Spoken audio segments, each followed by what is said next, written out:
Okay. Oh, yeah. Straight into it. Catching up with Pep and Ted. Come and sing along. It's catching up with Pep and Ted. Yeah, so awesome. Oh. Oops. Hey. Hey, it's very awesome. Very awesome. Welcome to episode 6, right? Episode 6 of Catching Up with Pep and Ted. Nice. Yeah, we are here. Peppe's got a foot fetish. Straight into it. He was just commenting on how often he sees my feet. Not used to it. Very sexy. Not feet. used to it. I mean, they're just feet. I know, but it's like one part of your body that I've never seen. So, like, You know? I think the reason I changed it is because I read a book about sleep. I told you about this a million times. I read a book about sleep, and like the reason you put your hands and your feet out of the blanket when you're too warm at night Yeah. is because it has the most blood flow of all the places in your body. And so to cool down, actually the easiest thing to do is to have bare hands and feet. So because there's so much blood flow, all the blood cools down when it flows through there, and then it goes into your body cooled, and that's how your body cools down. So you used to sleep with your socks on? No. Why are you talking about? I mean, just as an example. So by as the an fact- example of like when you use that mechanism, Oh, okay. right? Yeah. And so Since you feel too hot in this house, you're always since it's too barefoot. warm, I just don't wear the socks. I see. This is the best thing to do. It's even better to do than like wearing like a lighter top or something. Yeah, I knew right? that. Like, if you cover your head, you're super warm. If you just cover your head, Oh, really? yeah, because that's where all the like Right. warmth like leaves the body, like from your head mostly. I think. All my and warmth then I is guess in my some- head. All my warmth is in my head. Yeah, something like that. Cool. So Teddy today is sleepy, right? Yeah, I'm sleepy as fuck. I was taking a nap right before you arrived. Well, I wasn't even taking a nap. I was like literally just laying down. I was like conscious. But yeah, I don't know. Normally I sleep super, super nice. Like I'm the type of person that like I'll lay in bed in like 5 minutes, like at least like 3 minutes later I'll be asleep, right? And I'll sleep the whole night. But tonight I just couldn't sleep right. And even during the night, like I was trying, in my sleep I was trying to take off the blanket. But it was the other pillow. Like I have 2 pillows in my bed. Yeah. And so I threw the pillow Yeah. into my plants. Oh no. And I had to like pick up the plants Oh, and like man. take the pillow out. And like I just was like I just didn't have like a lot This of is in rest. the middle of the night. Middle of the night. Ah, Yeah, shit. yeah. So I don't know. Every once in a while I just sleep poorly, and I don't know. It almost never happens, but tonight it happened. So now I'm like practically dead. I'm curious, like, what's your routine? I don't know your routine anymore. Like, I used to kind of know, like, what you were doing all the time, right? What do you mean, like daily or like? Like, what time you go to sleep, what time you wake up, this kind of stuff. Oh yeah. Well, lately it's been kind of all over the place, which maybe is a contributor. But like, yeah, like last weekend we stayed up until 7 a.m. like every night, and then I don't know, Sleep in the morning. Yeah, like stay up until 7 a.m. and then sleep, and then wake up at like 1 p.m. or something. But normally I go to bed around like 12 or 1. And I put my phone on airplane like an hour before I go to bed. And then right before, like when I'm in bed, I like write my journal for a little bit. And then, yeah. In my journal, I always like some stuff that I'm doing, like how I feel about stuff, like stuff that I'm doing well, stuff that could be better. And then I write down like a few things that I'm grateful for. And then that's it. First on the list is always Peppe, right? Like, it's like First on the list, always like, man, I'm so happy I have Peppe in my life to worship my feet. yeah, And so whenever he's around, I make sure not to wear socks. for his pleasure. Yeah. Oh man. So yeah, no, So but I like see. that's pretty much it. It's not very special at all. I used to meditate every day up until like 2 weeks ago, and then I just like stopped. I don't know. So maybe that's contributing factors. I'm not sure. But yeah, I'm not very stressed. I should be stressed, but I'm not very stressed. Oh, and I applied for my new visa. I went to immigration. I wanted to ask you. So what happened? Yeah, no, like I just went to immigration, applied for my visa, had to wait for like 4 hours. For those that don't know, every foreigner in Japan has to go to a place called Shinagawa, and they have to go to a place called immigration. Normally, you have to take a bus and all that stuff to get there, like a special bus that's like full of foreigners because everyone's going to immigration. But I just took the bike this time. I take the bike everywhere now. Oh, you bike from here to Shinagawa? Yeah. I biked from here to Shinagawa. I biked from here to Odaiba yesterday, actually. Damn. But remember, we are in Yokohama. That's crazy. Yes, we are in Yokosuka. Like, yeah. But like I went to immigration and just like you have to go there, and you have to wait outside for a long time, but they give you a ticket now and you have to come back at a certain time, which super Japanese. There wasn't a line because I was kind of late. So there wasn't any line, and you could just it wasn't busy. It wasn't too busy at all. What time was it? I was there at like 10:30. 10:30? All right. Yeah. And so I had to go get the ticket. It was 10:35. I had to go get the ticket. They gave me the ticket that I could enter from 10:30. Then I had to walk around and give them my ticket, and then they took the ticket. Then I could go in. Strange so unnecessary. So unnecessary. Because like then they just throw the ticket out, right? It's just, yeah. So yeah. So how is it right now in the immigration? Because I remember like I went there during Corona and things were super different. Like it used to be that all the people will just mass inside, sitting anywhere, and would be like super chaotic inside. Yeah. But what the time when I went during Corona was like this crazy line all outside. Like everybody was lining up outside. Was like till around the corner, right? Yeah, all around the corner. It was like you really didn't want to be there. No, and it was like cameras, people from televisions recording all this stuff. Really? Yeah. No, this time it was just like crazy, like chaos again. Everybody's sitting everywhere. Yeah. Oh, okay. So now it's back to kind of normal, I see. It's kind of back to normal. Everyone's just sitting everywhere for whatever reason. Everybody's Southeast Asian. It's always really weird. Like I understand that, of course, we are in Asia, so it makes sense that there's mostly Asians at immigration. Yeah. But the interesting part is that you don't see them outside of immigration. Like I feel like a lot of them go here and then they move to like a suburb or something and start doing their job and keep a low profile. Yeah. Whereas like the regular like foreigners, we like the Americans, the fucking Europeans, like you see us on the street in Shibuya and everywhere you go, right?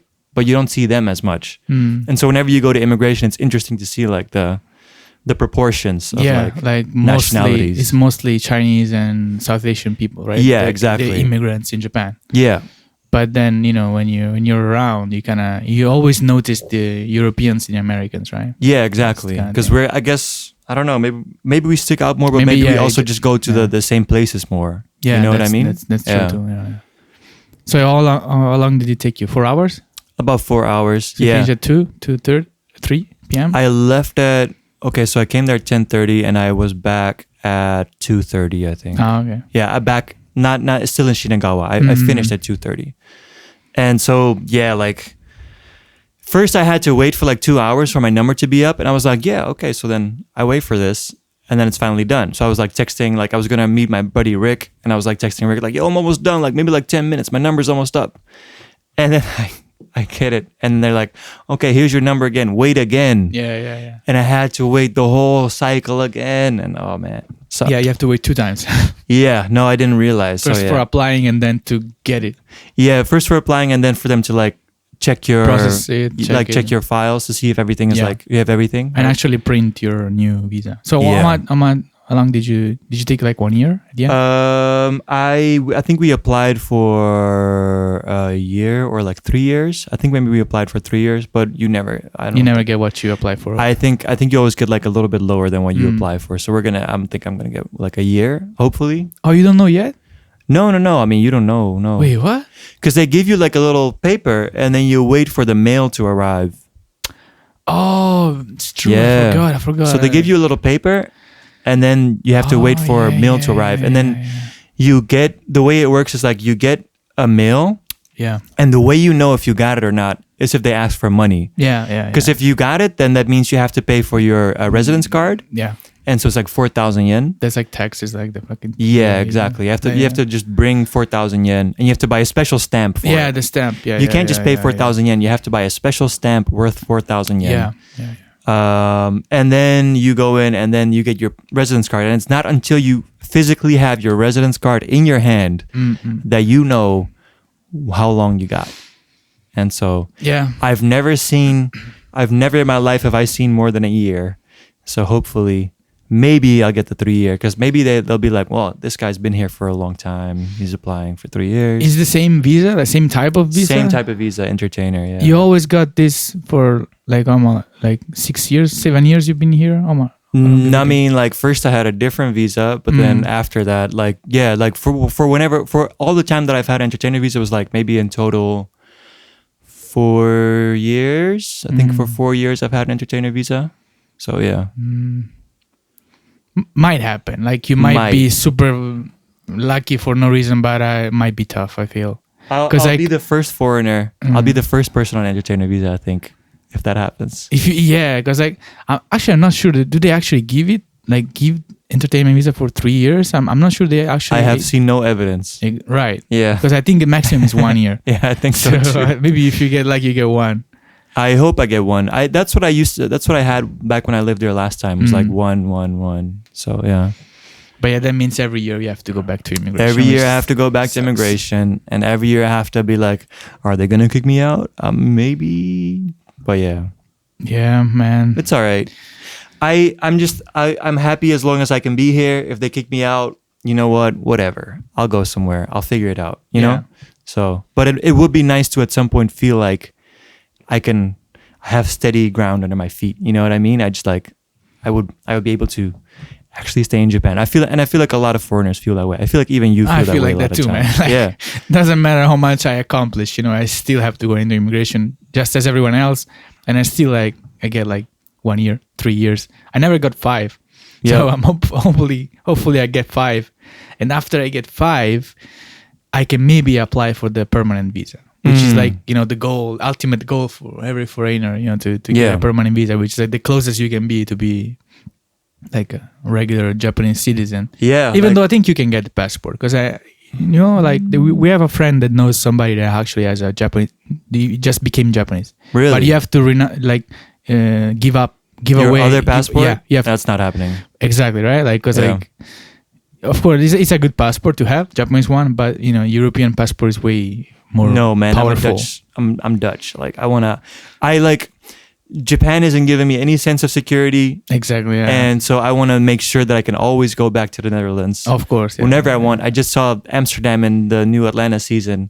And then I was like, oh yeah, Amsterdam. Yeah, me and Ocean just finished it yesterday. Last night. We just finished it. How did you like it? It was good. I mean, a lot of the stuff, I'm not the person to speak on, I guess. But I will say that I really liked the funeral episode. Oh, yeah, that's funny. And I really liked the last episode especially. That was my favorite one. What was the last one? Someone's French. Oh, baguette. yeah, baguette one. Yeah. I don't know. It's funny. Yeah, I don't want to spoil it. That was my favorite episode by far, for sure. But it's you see how much stranger it got. Yeah, it's getting way more so surreal. Weird. Yeah, it's getting way more surreal. Yeah. But I like that. Yeah, it's pretty good. It's getting super, super surreal. I think the only thing that I don't like, but it's the only thing that I now I cannot relate anymore, because as long as it was broke rappers in Atlanta, you can kind of relate to them, because we've been poor, we've been broke in other cities and stuff like that. Sure, and you can kind of see their trouble. But now it's they're rich and they're celebrities, and so they're only hanging out with those type of people, millionaires, billionaires, crazy parties, stuff that you would never experience. I don't feel like I can relate less now. Really? I feel like first of all, of course, you don't know if that stuff actually happens, if it exists. It does, right? I'm guessing some of that might be based on their actual experience, because Childish Gambino is freaking celebrity, right? Famous rapper, right? So he kind of probably based some of that off his own experience, right? But then since I cannot anchor my experience to something real, going okay, this stuff is real, and then this stuff is just making it surreal, right? So you can kind of get a wow sensation out of that. Since for me it's all super surreal, because I even just hanging out in a super fancy like bar in whatever city that was, and then meeting some other celebrity. Already that was already surreal for me, you know. Yeah. Plus, they make it over the top, right? So that's the only thing that I kind of make me feel like I felt like a little bit more distant to what was happening, right? If I compare it to season 2 and season 1, which is way more relatable, I think. Because season 2 and season 1 follow the characters more closely, and there's like more clearly, like they're more clearly going through struggles. Yeah. Where in this season, like first of all, 5 of the 10 episodes, so half the episodes are not even related to the characters really. And then also, like whenever you do see the characters, they're not struggling; they're just going through things, right? They're just having fun, living adventures, having experiences. They're not quite struggling like they were. So maybe because the characters aren't actually like really, really going through something that it's harder to relate. But yeah, I like the season. I thought it was good. And it's good, of course. Yeah, I remember like reading the way that Childish Gambino, that Donald Glover was like promoting it.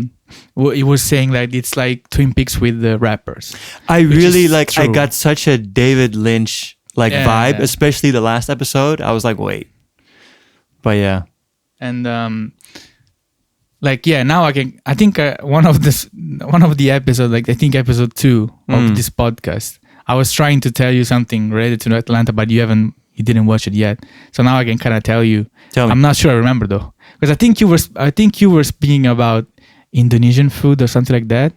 Yeah. And I wanted to like tell you about that episode where Darius goes to the real Nigerian restaurant. Oh, yeah. And then it gets taken over. And then it's like, which is something that actually happens in Japan too, right? For sure.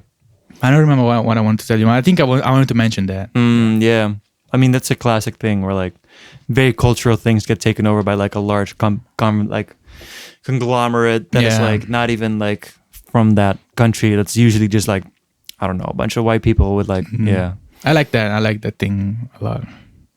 Yeah, it was so many like little things here and there in this season that were like pretty sure. Amazing. Yeah. Yeah. And Amsterdam one was funny. There were 2 episodes in Amsterdam, which was nice. Oh yeah. It was cool.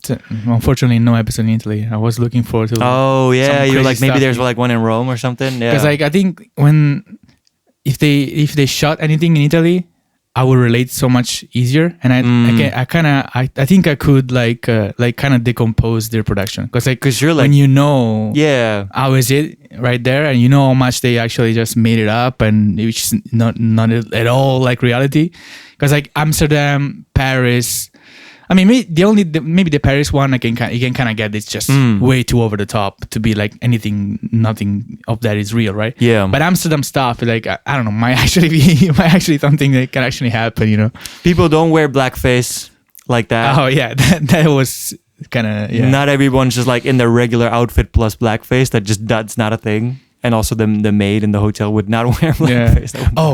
Yeah. I think my favorite thing was like Darius talking with was it a Chinese or Asian girl at the party? Oh, yeah. She makes like a racist, kind of not really racist not joke. Racist, but like, she's just like, black guys used to hit on me a lot. Yeah. And everybody's super angry at him and stuff like that. Oh man, that was so funny.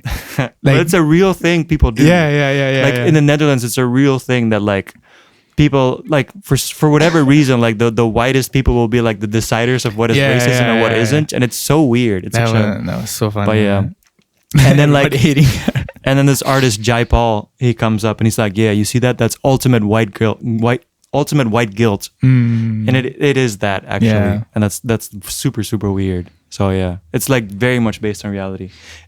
We shouldn't talk about it too much because I feel like a lot of people haven't seen it. So now we're like, yo, do you know? Like it's almost like we're talking about a mutual friend without like mentioning the context, right?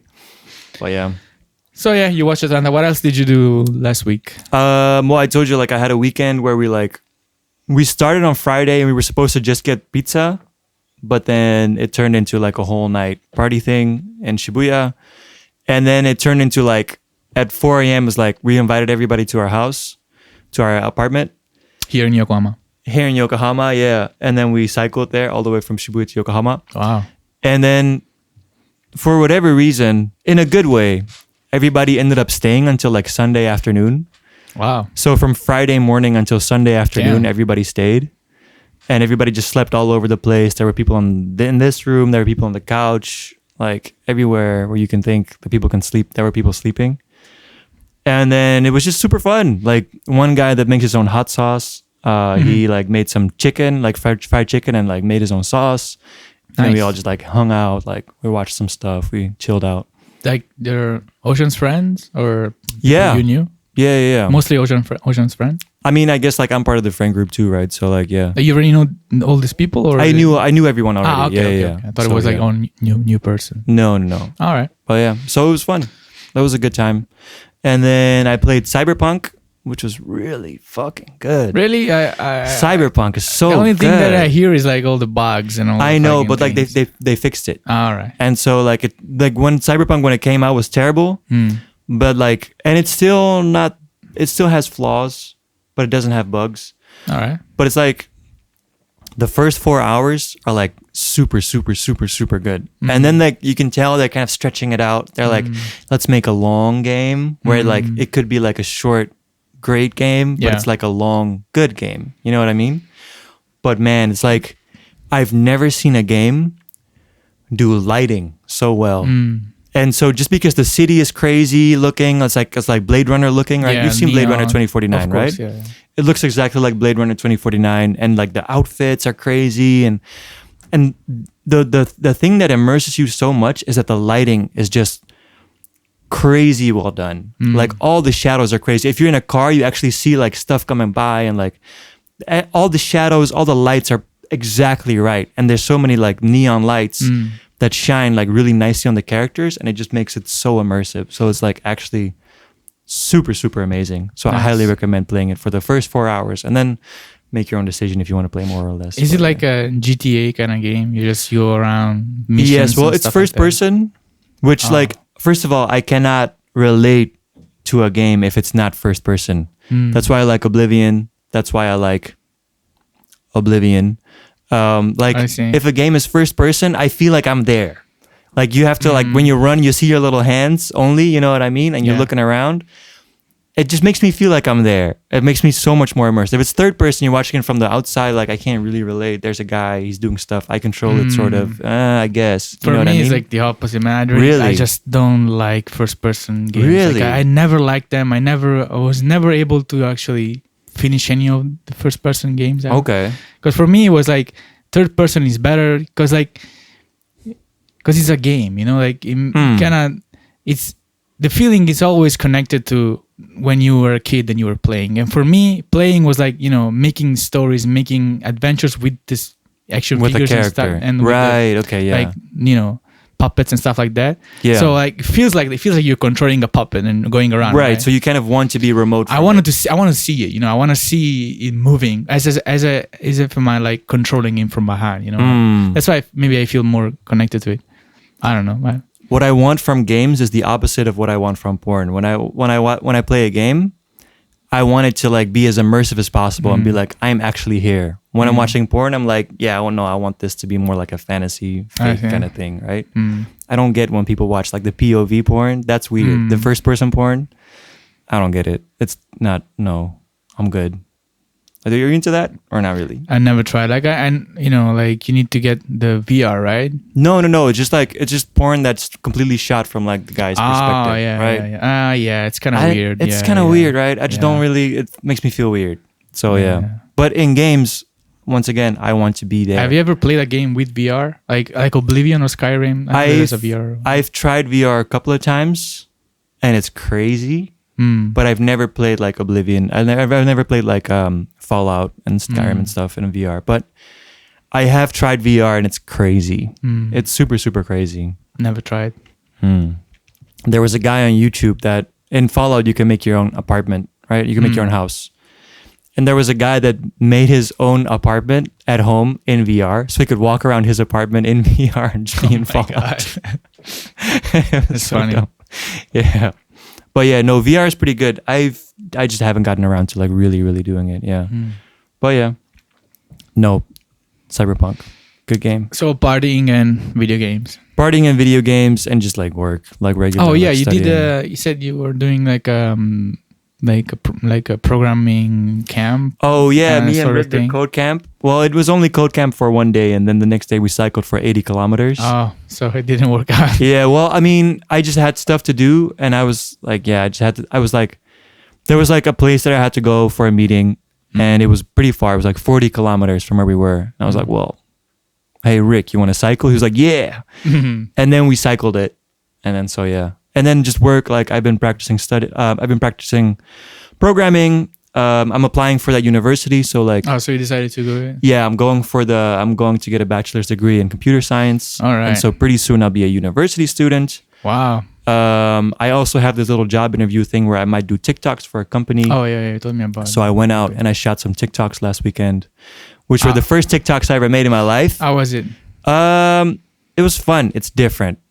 It's very different. What did you do? Like, describe me the video. I think my TikToks are kind of boomer TikToks because I come from YouTube and that's all I know, right? Yeah. But let's just say I can't speak too much on the company right now because I don't. If it doesn't end up working out, I don't want to like. Anyway, it doesn't matter. But like, I just interviewed a bunch of Japanese people, kind of thing, on the street, type of thing, right?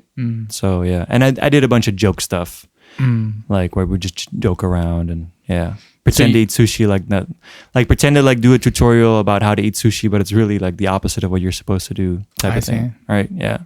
So you're gonna know if you get this job like this week. This week? Yeah, I think this week we're going to talk about it. Well, the university starts when? September. From September, I will be a university student officially. For 4 years.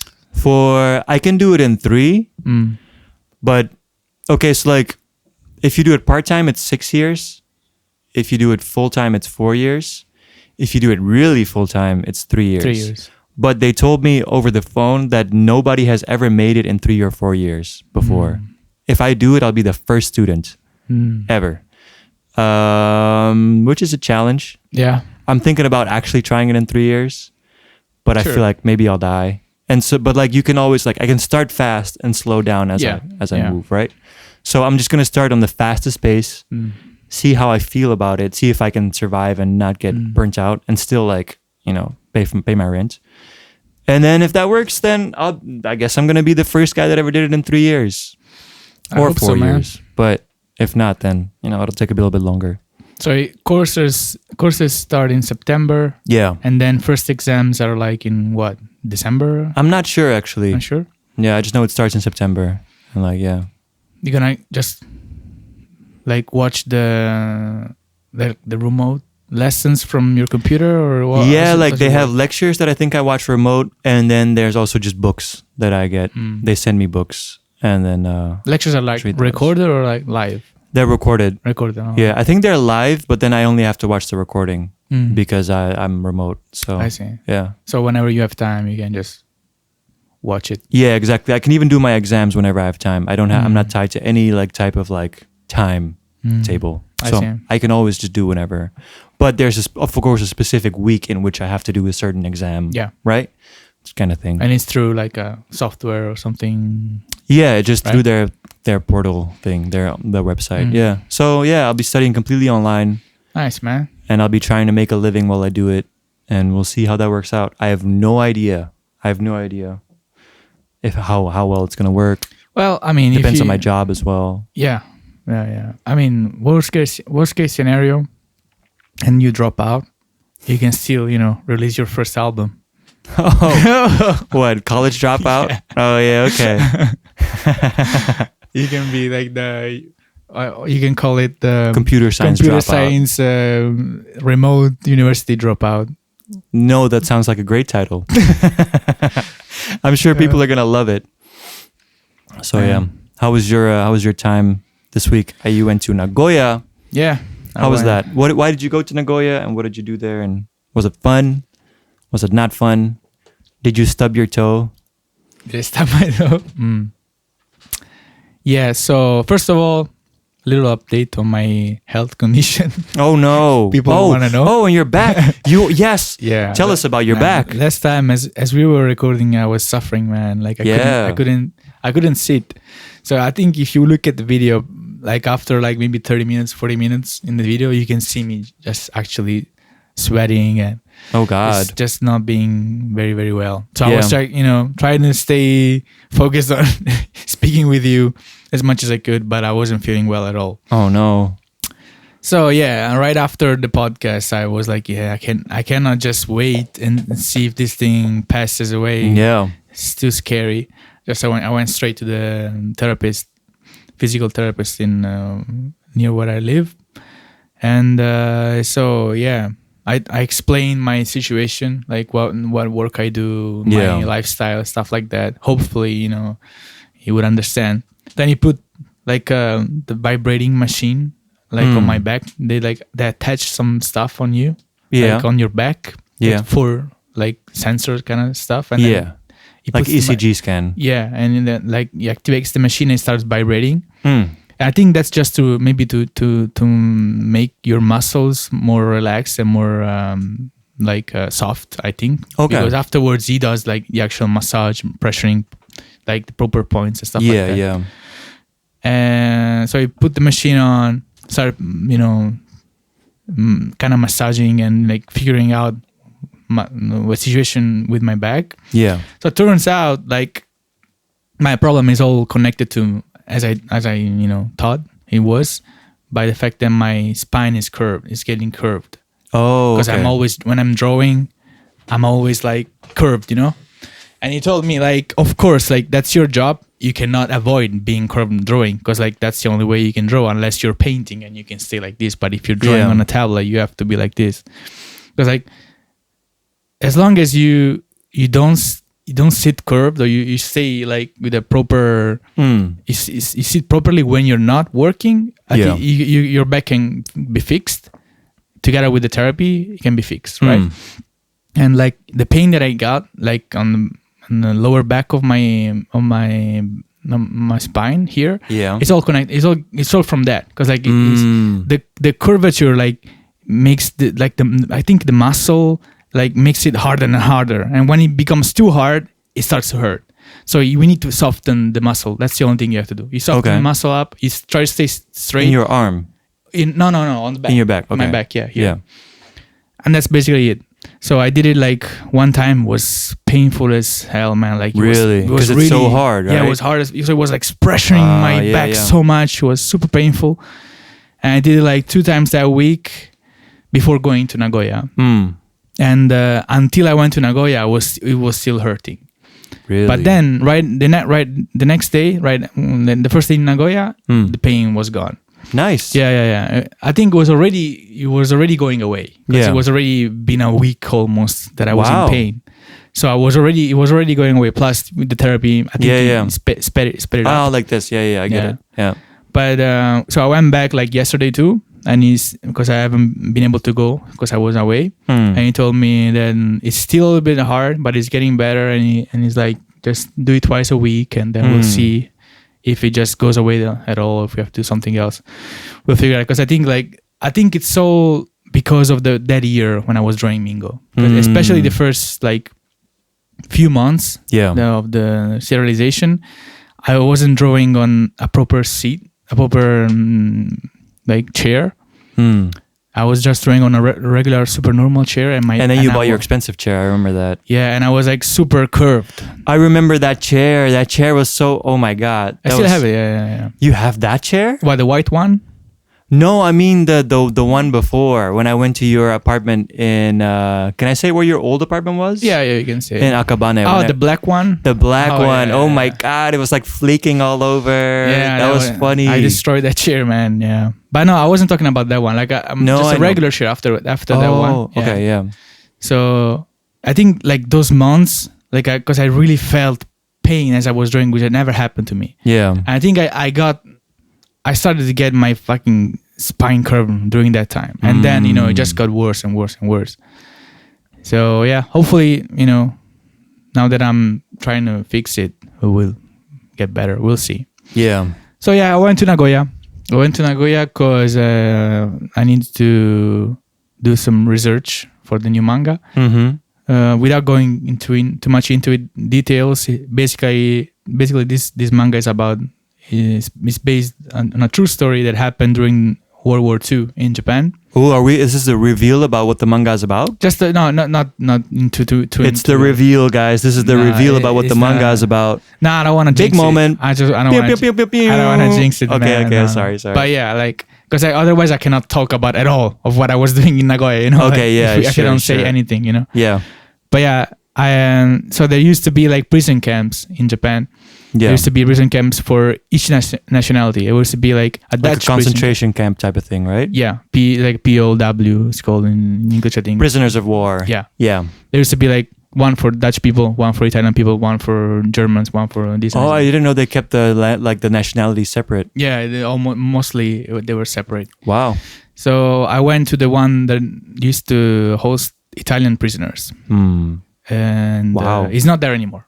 Oh. So basically, there's this area in Nagoya that it's way up on a hill. From this hill, you can see the whole city. Okay. Just like in the books that I researched to write the story. Yeah. The prisoners that actually told their memories, they're actually saying that too. Like from their prison camp, they could see the whole city, and it's just like that. When I went there, it's on a hill, and it's like. But now it's so like you went to the real place. I went to the place. Yeah, I went to the That's place. Crazy. I through journalists and people that I met, I figured out the address. Yeah. Because they did it before me. Of course, they already did the research before me, so they told me pretty much where the place is. Yeah. They didn't give me the exact address. I don't know why, because maybe they didn't have write it down, because it's been a long time since somebody did a research on this stuff. Yeah. So he told me like go around, like it's near this school. There's a school like a elementary school. Go near there. It's around there. It's like now it's only mansions, like apartments. And stuff like that. So there's nothing to see actually. But if you want to just go, check out. So I went there, and it's like, since it's on a hill, basically in Japan, wherever there's a hill, that's where rich people build their houses. Like even if you go to Kamakura or like Enoshima or like, of course, man, I want my house on a hill. Because you have a view. It's like safe from whatever tsunami and stuff like that. So you're on a hill, you get a nice view. It was kind of strange, going there, like looking for an old place that used to be like an old house that used to be a concentration camp. And just looking around, it's only like Lamborghinis, Ferraris, and people, that's weird. Like rich people living there. Yeah, and they have no idea what was going on here. They have no idea that people were like massively murdered there at one point. Yeah. No, nobody was murdered. No. Luckily, nobody was murdered, but there was like a lot of suffering. Right. Right. I mean, more like starved to death kind of thing. No, nobody died. Oh, really? Yeah. That's the only good thing about the good side of this story is that nobody actually died. It wasn't like a Jewish. It wasn't an extermination camp. It was just a prison camp, Yeah. So the condition was super hard, like almost to the starving to death. Yeah. But nobody starved to death for a series of reasons that if you read my manga, you will know. Okay.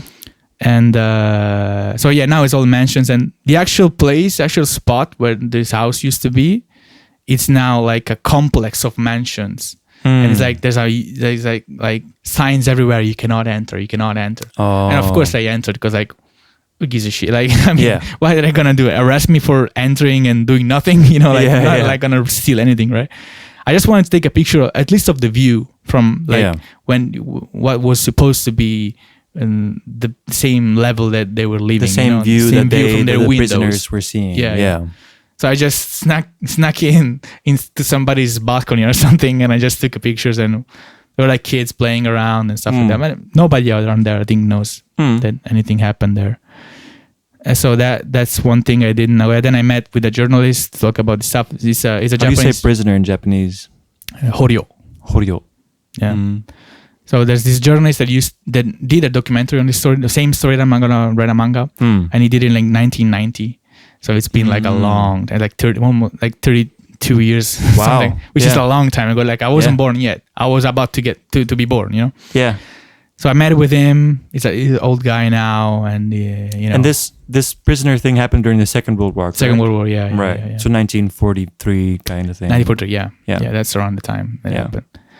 And so I met with him, and he actually, when he shot the documentary, he actually met a few of the survivors from the camp. So he shot this documentary that was on air in Nagoya television and then national television. Again, it wasn't too helpful. It was like helpful, but not too helpful. Like, for example, with the address, he didn't give me the exact address, right? Yeah.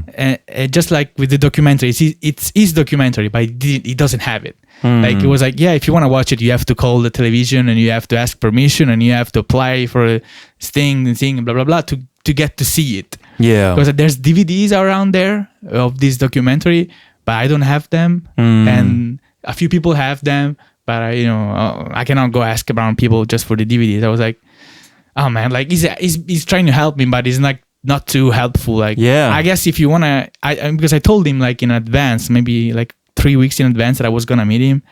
He can just kind of find some way to give me the DVD, right? Yeah. I guess he wasn't too like really too helpful, because he gets nothing from it, Yeah. So whatever. I mean, he was nice enough. Not I cannot be like, I'm super thankful to this dude. But anyway, so I knew that there was this DVD that we called the Nagoya television to get to see this film, and apparently we got a permission to see it in. But we can only see it from Yokohama, which is super weird. So we like, if I want to watch it, I have to go all the way to Yokohama television somewhere, something I don't even understand whatever place is. Okay. But in the end, it turned out well. I'll tell you in a bit. So with this information, like this day went by, and the second stop on the first day, I went with my editor. I went with Mameno. Yeah. Like he was super helpful. He drove the car. He drove me around. Because I rental the car, take me around places. Like he did everything. Like it was like a proper professional field trip. Which I felt really thankful. Because this stuff isn't. The series isn't even started. It means that they really believe in it. I mean, they're ready to but pay like resources and use his time to just go around the research with me. Which was made me feel very thankful. So the second stop was like to a temple that is like it's 1 hour from Nagoya. In Toyota, where there's a Toyota company. Yeah. The city is now named after the company. You know that? Yeah. Which is crazy, but that's a different story. So there's a temple there that it still looks exactly like it used to look like during the war. And this temple is basically the second setting of the story. So at one point... There will be a temple. At one point, I mean, I can, let's say, spoil this stuff, but it's like...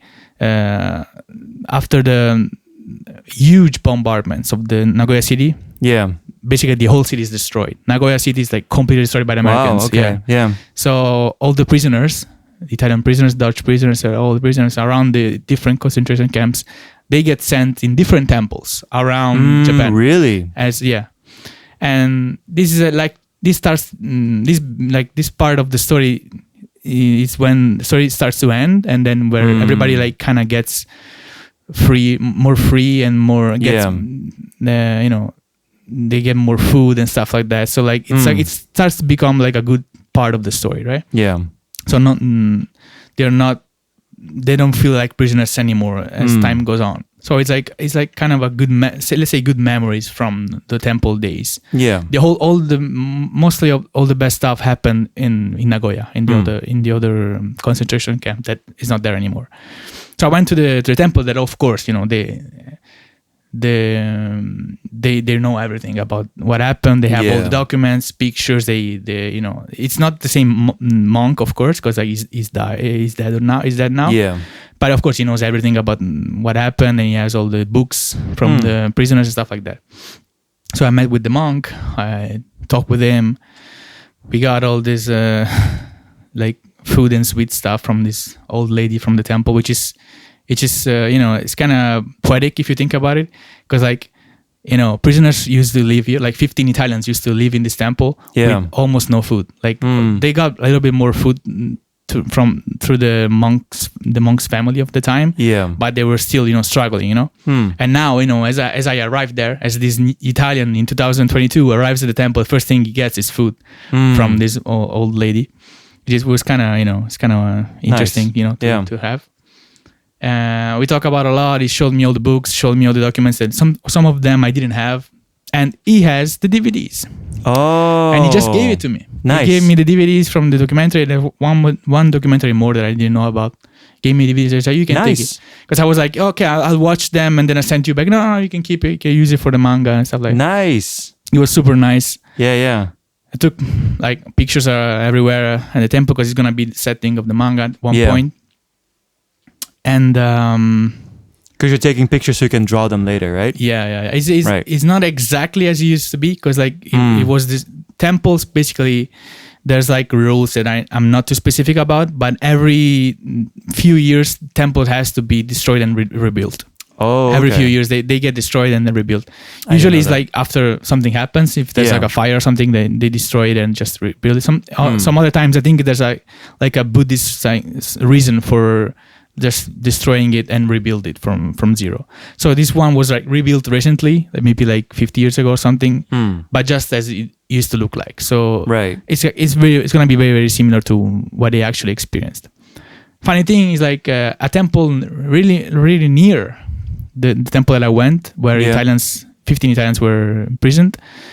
There was actually a Dutch camp, right next to it. And they, at one point in the story, they come in contact, the Dutch people and the Italian people. So the Teddy character can exist in the end. Nice. I might give you a little, you look, somebody's gonna resemble you.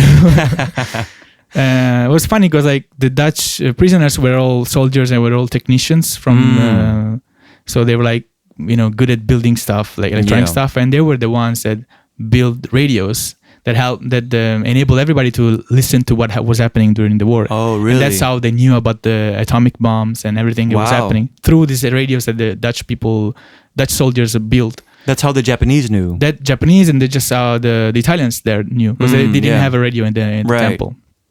And newspaper used to come one day after, so after the bomb, nobody knew. Of course, it's so far away. Yeah. Next day you get the newspaper with the news on. But with the radio, you can get information way sooner. Yeah. So there's this side of the story, which is also interesting. The different communities meeting, and the relationship with Italian and Dutch people, and there was also farmers around there, Japanese farmers that trying to. They started to help each other in a way, getting food in exchange for some stuff that Italians will give them, and. So little by little, stuff, things get well until the war ended, and that's the end of the story. So the first day kind of went on like this, and so basically I made mostly of the things that I needed. I already did it in one day, and I booked my hotel until Sunday, because I was you never know what happens. I only get to go there once. It's kind of expensive, with the Shinkansen and everything. So they were paying for my trip. The publisher's was paying for my train ticket. Yeah. So I didn't want to waste that opportunity, to just go there for free. So I was I just paid by myself the hotel for a few more days, just in case something happens, just in case we cannot do everything in one day. But we did everything in one day. Oh no! Did you end up staying, or? I stayed until Saturday at the end.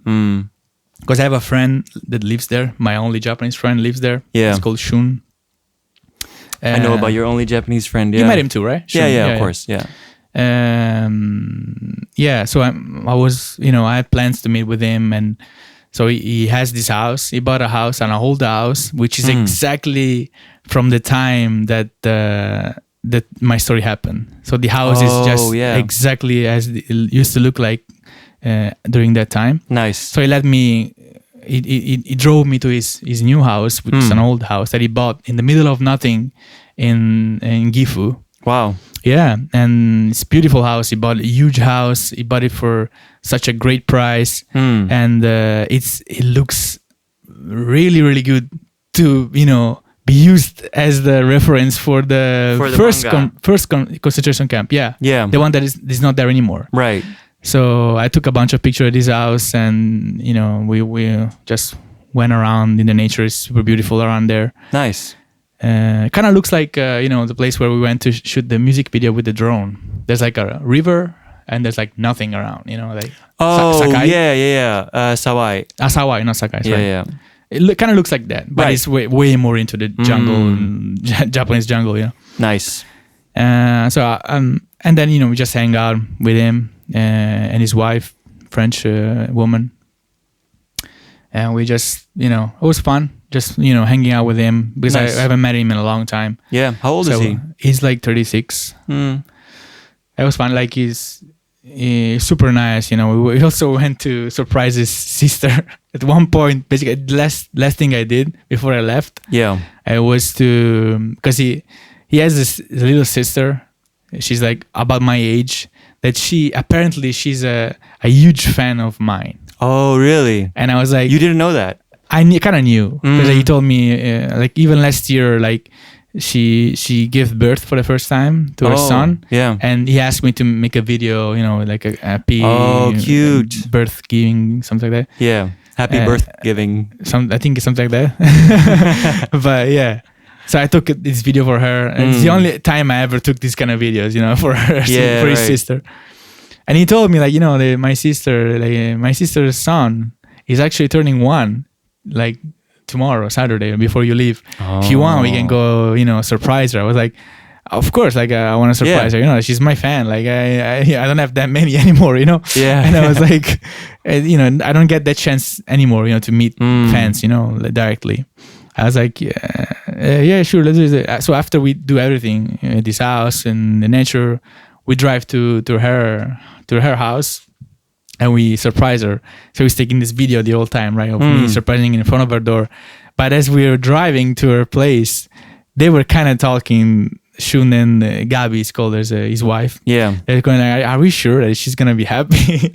I'm like, what if her reaction is like, oh, thank you. Like she's not too excited about it. Yeah. I would feel so bad, like, oh, here's a B-level celebrity that I brought to your house. I'd be like, yeah, it's me from because she watched the movie too, the Japanese movie. Oh, did she really? I still have to watch it. She actually recorded it too. Do you have the movie? I do. I have it. Okay. I gave it to you. Yeah. So yeah, she watched the movie. She's actually a fan of mine, right? But we were kind of worried. Like they also were worried. I was like, wait. Why are you telling me this stuff now? Like, yeah, right. I thought you were like 100% sure that she was gonna be happy to see me, right? Yeah. Oh my god! I was like, okay, yeah, I'll just do it. Let's see. Hopefully, she will be happy. If she's not happy, whatever, I just go home with this awkward memory in my mind, and then we arrived at basically the weirdest thing was the fact that it was her son's first birthday. And it was the first time that the parents of the father came to meet the kid for the first time.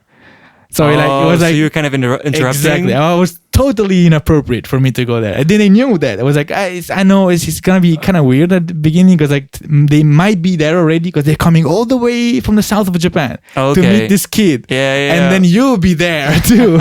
But it's fine. You're only gonna be there for like 30 minutes, and then I'll drive you to the station, and then you go to Nagoya and you take the Shinkansen and go back to Tokyo. If it's only 30 minutes, I think it's fine. Even if I don't want to intrude. Yeah. I was like, she's gonna be so happy. It's fine, And also, the party doesn't start until like evening, right? So maybe they haven't arrived yet from the south to Japan. So maybe you won't even meet them. We arrive at the house, and in front of the house, smoking. They were the parents. Oh no! And they didn't even know them. Nobody met them, right? Yeah. And they was like, who's this dude? It's like, who's this Japanese guy with the French woman and the Italian-looking guy? Yeah. Approaching this house. And was like, oh, I'm her brother and stuff like this. Oh, I want to do a surprise. Okay. So nice to meet you. So I stand in front of the door. He's taking the video. Yeah. She opens the door. She starts crying. Really? Happy. Oh, thank God you're crying. He's like super happy. Oh my God, I can finally meet you. He's crying. Why didn't you tell me I want to put makeup on and stuff like that? And I hug her and she's like, he's hugging me. And all of this on the back, there's the father with the kid looking at us like, what the hell is going on? Like, who is this dude? So yeah, it was kind of weird with everybody else, but she was super happy. Nice. So that That's was what good it's enough. about, right? Yeah. Cute. Yeah. We Very come in, wholesome. we take 1,000 pictures together. She goes to do makeup just to take pictures with me. She was super nice. We drink some tiramisu, and then I also met Shun's parents. They came, just to meet me because they were supposed to come like later and just wanted to meet me. So Oh, they really? come super early. Just nice. we are Shun's parents. Yeah, I'm Shun's friends. Been a long time. Yeah. Nice to meet you. Nice to meet you. I Cute. watched the movie. Super good. And it's like, They watched the movie too? yeah. Oh my God. I That's was funny. like, all right. And then, we leave on the way back in the car, like thanking me, right? Thank you for doing this. But it's fine. If you ever, Shun goes like, if you ever need to do a surprise to one of your Italian friends with me, I'll do it. I'm like, sure. It's Shun from me. I'm gonna cry. But yeah, and then, and I was thinking, like as we were going to the station with the car, we took because we also took like a family picture with me too. Oh yeah, like just you're in there. As I'm well, in there too, right? And How I Met Your Mother, there's also one episode that is like that. Like whenever they took like friends pictures, stuff like that, there's always like the girlfriend from somebody that they never remember the name after 10 years or something like that, right? For those that don't know, Peppe is kind of an encyclopedia on How I Met Your Mother. I'm the expert. How many times have you seen this show? Like 15, something 15? like that. Have you seen it full 15 times? Yeah, it's like nine season or something. Yeah. So you've seen all 9 seasons 15 times. Yeah. Wow, that's crazy. That's crazy, right? Yeah. Anyway, so there's this picture. I'm gonna this, lick the Liberty Bell. Yeah, you That's my remember favorite that. episode. You remember that quote? Yeah. There's like this picture, Oh right? wow, you were so condescending. You're like, yeah, you remember that. Yeah, quote. yeah. You remember that quote? I remember the entire episode word for word. You have to do better, man. You have Oh, to shit, you have to okay. give me some Okay, more whatever. like funny quotes or whatever. Okay. Let me finish this story so that we can move on. It's like, so there's this picture, right? There's this full family of people that I've never met, and that's me, right? And then I'm thinking, as we were going to the station, I was like, I'm thinking about this kid. Like, he's 1 year old. Yeah. Let's say 20 years from now. He goes like, Mom, can I see the picture from my first birthday? Oh. And he goes to the picture, he goes like, zoom in. And he goes like, who's this dude? Like, I know everybody. I know everybody. Yeah, It's all I my know family, right? grandpa, grandma, Shun's wife. Yeah. And then there's this dude on the back. It's like what if I do nothing, from here to 20 years from now, and I just disappear. I don't do anything anymore. I don't make any more manga. I don't make anything big anymore, right? Yeah. So this dude's gonna remember me as the random guy, the in the random picture. 1 year celebrity in Japan that my mom liked. And what if with this information, her he gets into a fight with her mom, like, I hate you, why do you have this kind of taste, like What? he gets into a fight with her mom, and then he leaves the house or something like that, and then they hate each other because of me. I was like, no. I was like, Shun, from now on, I'm gonna live my next 20 years like I have to become like as big as George Lucas. Just for the kid? Just for the kid, man. I cannot disappoint this kid. I like this kid. Once he sees my pictures, gonna be, oh my God, he was in my house. Your first example was George Lucas? Yeah, I was just saying something like something legendary. Like if you see somebody with the George Lucas pictures, you'd be like, holy shit, that's George Lucas in my house when I was 1 year old. That kind of level of like, I have to do that, man. It just got significantly darker in here, but don't worry about it. It's fine. We're still It's pretty light. yeah, we're still fine in the camera, yeah.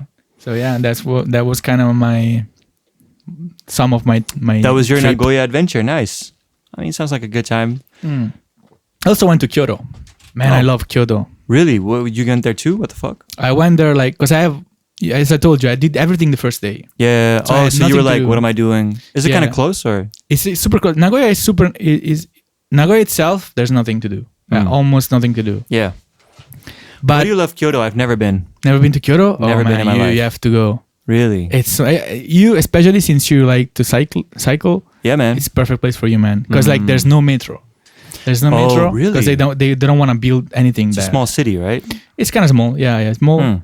And there's no like tall buildings or also because they don't build high in Kyoto because they want to preserve the traditional school, yeah. kind of looking scenery as much as they can. Nice. That's also why they were trying to put all the electricity poles, the electricity lines on the inside the ground, so it doesn't look too new, around.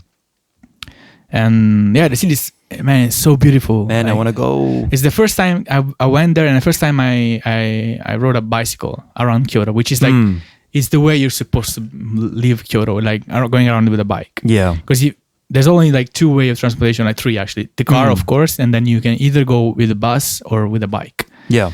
And I used to, every time I went there for work or just traveling, when I went for the first time as a tourist, I always took the bus, which is so stressful because there's a lot of tourists everywhere. Of course. And there used to be like huge lines to take any bus, and the bus is like there's traffic everywhere.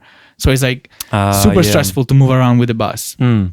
But with the bike, man, it's so much fun. Nice. Like, I had this long ride all through basically you go straight following the river, the Kamagawa River, which is super famous, historically famous river. Yeah. And it's so beautiful, like there's like old bridges and all the people, doing picnic or like just hanging around near the river, and then you just go straight, and then you got to see all these temples, all stuff. Nice. So nice, man. You should definitely go to Kyoto. I really want to go to Kyoto, yeah. Reminds me of my ride yesterday. I had a really fun ride. I had to go to a Uniqlo audition. And you probably have been to the Uniqlo audition in Odaiba, where you have to go to the headquarters, right? New one, yeah. So Odaiba is like pretty far. It's like all the way on the southeast of Tokyo. And it's like an island, right? And it's like a man-made island type of deal. Yeah, artificial island. Like, so they're all like squares, right? Yeah. And it's like 4 islands ahead. So you have to cross a bunch of bridges. But like when I rode from here, because we're in Yokohama, not just kidding. Like first I rode through like a whole like nice little area. Then I rode through like central Shinjuku, which is like the exact central Shinjuku. And then like through Shinjuku? Yeah. Damn. Like exactly through that one street in Shinjuku that's like, lost in translation, all that stuff, right? And then you go from there, and then you go through like you get to Ginza. No, wait. First you get to the Imperial Palace. So you like see the Imperial Palace. You get that whole like beautiful view of like Yotsuya, like beautiful like rivers and like the palace. You get to see the palace. Then you go through Ginza. You get the whole Ginza area. Then you go through the Tsukiji fish market, like the fish market that everybody goes through. You go there. Used to be fish market, right? Is it gone? Yeah, it's gone. It's gone. Is the Tsukiji fish market gone? It's like I saw some stuff. It's still called Tsukiji and it's still something around, but the market is not there anymore. Oh, I didn't know that. It's like I think it's near Odaiba actually. They made a new huge department store kind of looking place. That must be recent because I went there like 3 years ago. Yeah, it's something like around that time they moved it. Okay, well anyway, you go through that. Yeah, you go through that, yeah. And then you still have like a bunch of like cool stuff to see. And then you have to cross these super huge bridges to go to the islands. And you see like all of Tokyo, just like the skyline. And when I left the audition, it was like beautiful sunset. So I was like sunset through like, and then Tokyo. Nice. And it was like the nicest like Tokyo cruise, right? I was like, damn, if anybody ever comes to Tokyo and only has like 1 day and wants to see everything, they can just take this exact route and have gotten all of Tokyo. You know what I mean? Yeah, you can call it the Uniqlo route and then just get the Uniqlo route. No, I'm not giving them any more clout because like I don't even know if I'm getting this job yet. You can get sponsored by Uniqlo to get these trips. I did not get sponsored by Uniqlo. No. You will. You get sponsored by Uniqlo. You get the Uniqlo bikes, rental bikes, and then tourists come. Then you give them bikes, and then you take them in these rides. Then they arrive to Uniqlo and they buy some clothes, and then they just go back. And of course, the trip has like 3 stops at different Uniqlos, right? Of course. And by then they will have like Uniqlo restaurants, Uniqlo cafes, and stuff like that. And by then you'll also be like as big as George Lucas. Of course. So you'll have like the Uniqlo collab where there's like Pinnacle t-shirts and stuff in the Uniqlo. You speak my language, man. Yeah, man. Yeah, makes sense. Yeah. No, man. I wasn't actually gonna go to the audition. Like I literally like texted the agency. I was like, yo, like. I have to because I was editing TikToks. I have to make a bunch of stuff for like a job interview. And it was like an hour cycle, right? And I was like, no, I can't do it. And then they called me like, oh, but like only actually like 8 people are going to the audition. And then so I finally went. And how was it? So, man, I cycled all the way there. You're sweaty. I cycled all the way there. No, I mean, of course I was sweaty, but like I cycled all the way there. And fun fact, my friend cycled there too, and I saw her as well, which is interesting. We were probably the only ones that cycled from all the way here to the audition, right? But I went all the way there because it was a fitting, right? It was an audition fitting. I went all the way there. They put me in an outfit. They took one picture from far away. From like really far away. They took one picture and they were like, arigatou gozaimasu. Damn.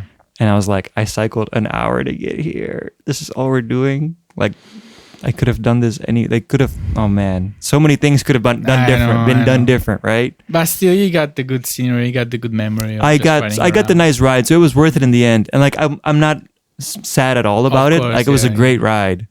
But just like, I'm getting sick of auditions where it feels like you don't have to actually be there. I didn't even have to give a Jiko Shokai. Like I didn't even have to introduce myself. They never even addressed me. You know what I mean? They were just like, here are your clothes. Click. Thank you. Right? They never said like, hello, like welcome or whatever. Like they never said anything. Right? So yeah. I don't know, man. Like I don't miss auditions. Man. I do not. I don't miss them at all. I miss modeling work just because you meet so many fun people. Yeah. Because like most of the models tend to be foreigners, and most of them tend to have like somewhat interesting lives. Yeah. Right? Because I feel like most foreigners here have interesting lives. Because how else do you end up in Japan? Exactly. Yeah. If your life is not somewhat wild or whatever, right? Yeah. So you meet a lot of really interesting, great people when you do modeling, but the work itself kind of sucks. So yeah. But yeah, fun ride. I do miss the traveling jobs. You know, like you get to travel somewhere. Yeah, for you free. said no. Of course, those are the best. Some of my best memories are from those kind of jobs. Me too. And just like making shoots really fun. Like I had one shoot where we traveled to. It wasn't even that far. It was like Chiba, but it was like one of those like resorts that completely looked Greek. And so all the buildings were white and like it's like supposed to be like look like Greece, right? And like they had like a nice pool and everything. We were there to film like for Speaker, and our entire job was just to dance in different locations and different angles. And we could play whatever music we liked. They didn't care what kind of music we played. And so we were just playing our own music. We were playing like trap music. We were playing like dance music. And we were just fucking having a party, right? Nice.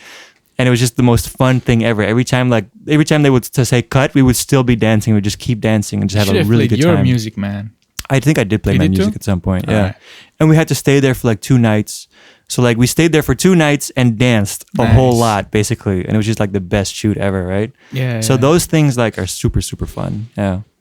Yeah. I miss a few jobs I do miss, but other than that, don't worry. Like when my production company is a thing, we're gonna do shoots. I'm gonna do it Wes Anderson style. Like we don't even really need to go to this location to do this shot, but we're going to this location to do this shot just so we can have the travel and the whole thing, right? So yeah, don't worry about it. It's gonna happen. So just do it before I become George Lucas. Otherwise, my fee will be like. I know, but like, yeah, I think I'll just make you sign like a really like shady contract when we do the first one, where it's like I can use you in whatever I want for this fee for perpetuity. Doesn't matter how like even if we like maybe like 10 years from now, you know, because you made me look bad in one of your mangas. I'm angry at you now, and we have like we used to be friends, but now we're like hate each other. But you still have to appear in all my movies because you're under contract. You know, like so you're gonna try to screw me like I'm gonna screw you over big time. Yep. Just like what is his name? The director Podolsky? No, what? Jodorowsky? I have no idea the what Dune, you're talking about. The guy that was supposed to do the first Dune. David Lynch? No, he actually did the movie, but before him. I don't know. Wait, you never watched that documentary? What? No. Oh, I don't know what you're talking about. Wait, we need to just Google no. quickly, just this director's name. I said no Google. No, just this one time. You're not gonna use this video, it's fine. Alright. Type Google. Jodoros? Type GOO. The Dune. No, GOO. Type GOO. Google? Yeah. Oh, there we go. It's already there. Okay, and then yeah. Wait. Dune. Dog. Oh, Jodorowsky's. This one. You've never seen this documentary, man? Why? What is it? What are we talking about? Man, I have no idea. What you're this gonna is. watch this and you're gonna be the most inspired you've ever been in your life. Really? This is the first ever movie that they were supposed to make on Dune, and never happened. They never were able to do it. Okay. But the people that work on this, they all became like huge in their fields, you know. Really? Like the special effect guy became the main guy from Alien. The comic artist that made storyboard was already famous, but he's like one of the most famous French comic artists in the world. And with what he based the storyboard on Dune, he actually made one of his masterpieces with his comics. And basically, this documentary is this director talking about everything that happened, like what didn't happen. And he was supposed to have Dali play the emperor in Dune. Okay. Who's supposed to have who? Do you know Dali? Salvador Dali, the artist? Yeah. You don't know him? No, I know. Yeah, but like the mustache guy. Yeah. What? Yeah. Really? Yeah, he wanted to have him because I didn't realize he was such a pop culture figure at the time. Yeah, it was huge, and he wanted to have him play the emperor. Problem is that this Dali was crazy guy, and he was like, okay, I'm gonna do it only if I become the most paid actor in the world. I want to be paid the most. He was like, okay, well, I'll give you $100,000. I go, okay, $100,000 per day or per hour, something like that, right? But he was kind of trying to screw him and goes like, okay, I'm gonna pay him by hour, but you're gonna shoot we're gonna shoot all these scenes in 1 hour. So we just have one shoot with him. Yeah. We give him $100,000 and then he's gonna be happy, right? But he doesn't know. So there's all these stories, all this like, you know, behind the scenes stories, and the way this guy was motivating make this movie. Once you watch this documentary, you're gonna feel like I'll check it out. You have to watch it, man. I think it's one of the best documentaries I've ever seen, and one of the documentaries that made me more inspired ever. Like after you watch it, you wanna make stuff because the passion that this director had for Dune is like, it's crazy, man. Like really, really, really crazy. So what I want to say was that you're gonna fuck me just like he was trying to fuck Dali. Exactly. I'm gonna stab you in the back big time. Yeah, something like that. Oh man, yeah. Today you have to. I'll check watch it out, man. You have to. Next time you're gonna be telling me, oh man, this documentary. I can today because today's board game day. So, you go to Pat's? Yeah, I go to Pat's. Nice. Me, like one of my best friends, Pat.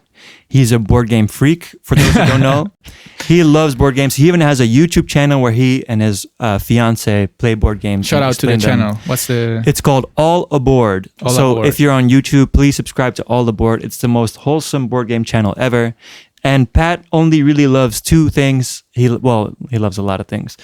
But he really loves cooking and board games, and he loves hosting people. So like once a week, once every 2 weeks, I go over there and he makes the best food ever, and we play the best board games ever, and it's just the best time ever. Nice, man. So yeah, you want to come? By the way, today? Yeah, if you want to. All good. I would have come. Don't worry about it. You're busy, right? I haven't been to Pets in a long time too, actually. Since Christmas 2020. Wait, probably. what? Yeah. Oh, because last Christmas you were not here. Last Christmas I wasn't here, right? True. So yeah.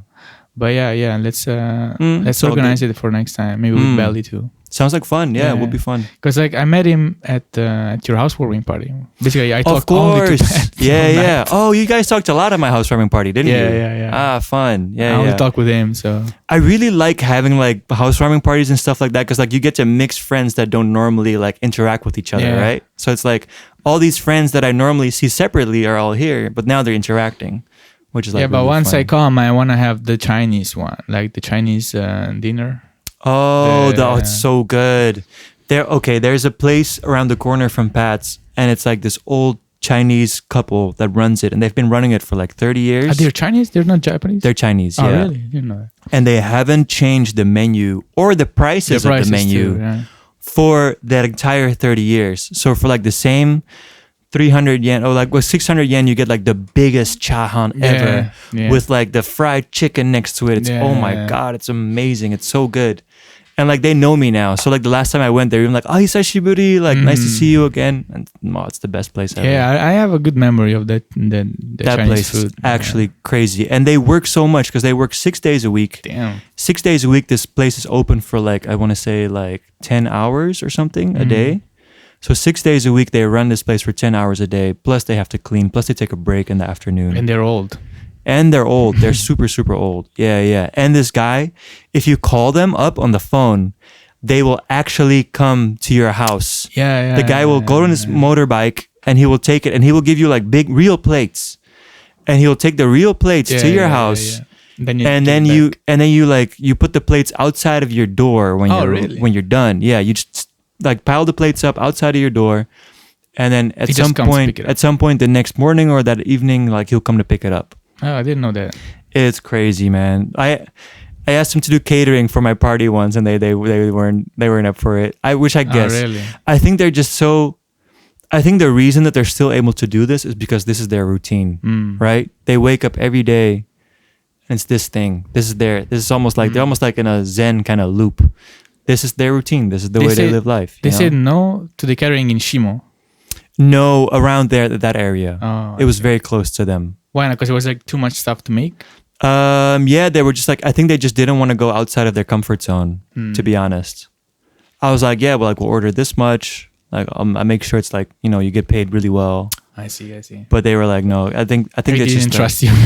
No, I mean, they knew who I was at that time. Oh, right. They knew me really well because I went there like every other day. I lived there. I lived next to them, right? So I went Jones. Jimmy Jones is there. Yeah.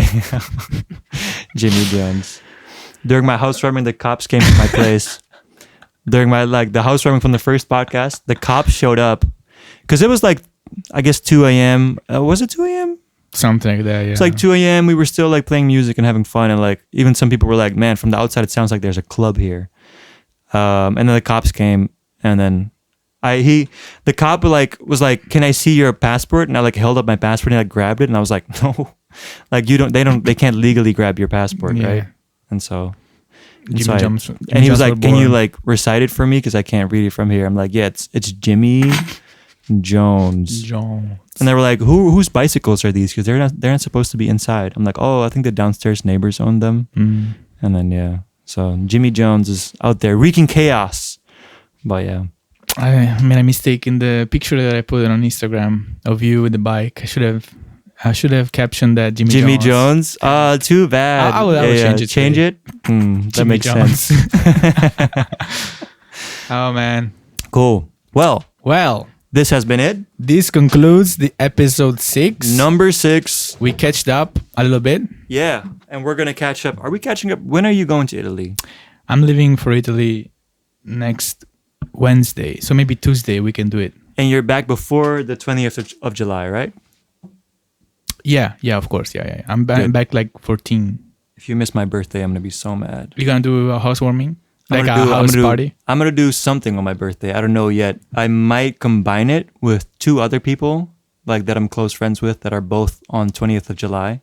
Oh, really? Yeah, like 2 friends here are both, like we both recently figured out that they're both 20th of July. Wow. So we might combine it. One of them lives in Tochigi, but she might come here. And then, but we'll see. We'll see how that goes. Yeah, I'll be here, man. Okay, this has been the podcast. Catching up with Pep and Ted. Come and sing along. It's catching up with Pep and Ted.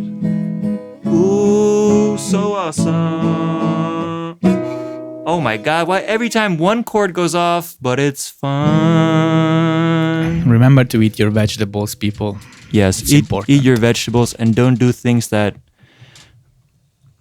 non-scholars would do. I don't know what. I don't know. Goodbye. Bye-bye.